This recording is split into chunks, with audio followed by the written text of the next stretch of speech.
In an age of constant digital evolution, we occasionally stumble upon something genuinely transformative. Enter the new WindowsH function, a simple command with profound implications. Imagine speeding past traditional typing, moving beyond the average of 40 words per minute to the speed at which you can talk, 150 words a minute, using just 2 fingers, one on the Windows key and one on the H, and just talk.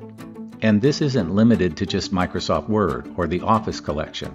It works with virtually everything available in Windows. It's no magic trick, it's a breakthrough in digital communications. For business leaders, imagine the magnitude of enhanced efficiency when every employee moves from 40 words a minute to 150.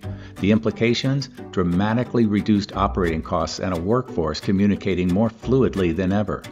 Hard to believe? Ask ChatGPT. It's telling me that it can improve the efficiency of office workers by almost 30% virtually overnight. And speaking of ChatGPT, for those navigating the digital frontiers of AI, this isn't just about speed. It's about creating more human, more intuitive exchanges.